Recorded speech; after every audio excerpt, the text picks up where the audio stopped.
আবারও মুখোমুখি হচ্ছে ব্রাজিল বনাম আর্জেন্টিনা। সুপার ক্লাসিকোর হাই ভোল্টেজ ম্যাচটি কবে অনুষ্ঠিত হবে?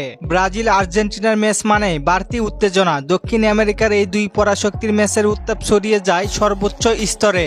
এই দুই দলের লড়াই দেখতে মুখিয়ে থাকে পুরো ফুটবল বিশ্ব। ব্রাজিল ও আর্জেন্টিনা ভক্তদের আবারও আশা পূরণ হতে যাচ্ছে। আবারও মুখোমুখি হতে যাচ্ছে দুই চিরপ্রতিদ্বন্দ্বী ব্রাজিল ও আর্জেন্টিনা। সর্বশেষ দুই দলের দেখায় ব্রাজিল হেরেছিল আর্জেন্টিনার কাছে বিশ্বকাপ বাছাই পর্বের সেই ম্যাচে সিলেসাওদেরকে 4-1 গোলের ব্যবধানে হেরেছিল।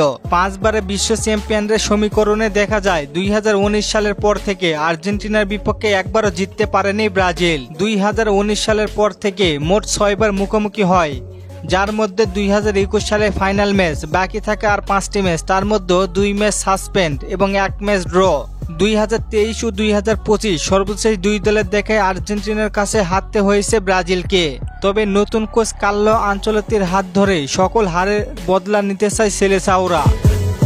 ফিফা বিশ্বকাপ 2026-এর আগে আর্জেন্টিনার বিপক্ষে ফ্রেন্ডলি ম্যাচ খেলার প্রস্তাব দিয়েছে ব্রাজিল। ব্রাজিলের বিশ্বস্ত সংবাদ মাধ্যম টিএনসি স্পোর্টসের তথ্য অনুযায়ী আর্জেন্টিনার কাছে ইতিমধ্যে প্রস্তাব পাঠিয়েছে 5 বারের বিশ্ব চ্যাম্পিয়নরা।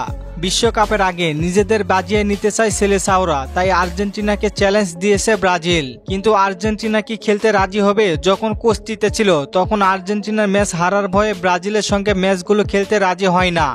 এখনও কি সেই রকমই হবে? আর্জেন্টিনা খেলতে রাজি হবেন কিনা জানিয়ে দিন কমেন্ট করে। আর চলেন আপনাদের কমেন্টগুলো দেখে আসি। নোমান ভাই প্রশ্ন করেছেন, ফিলিপে কুতিনহোকে জাতীয় দলে ডাক পাবে? ভাই, ডাক পাওয়ার সম্ভাবনা অনেক কম। সিয়াম ভাই প্রশ্ন করেছেন, কোচটিতে কোন ক্লাবের কোচ? ভাই, সে বর্তমানে কোনো ক্লাবেই নেই। আরেক ভাই প্রশ্ন করেছেন, কোপা আমেরিকা কবে? ভাই, 2026 বিশ্বকাপের পরেই হবে। ধন্যবাদ সবাইকে প্রশ্ন করার জন্য। আর ফুটবলকে নিয়ে নতুন কোনো প্রশ্ন থাকলে করতে পারেন, পরবর্তী ভিডিওতে রিপ্লাই করব। ধন্যবাদ।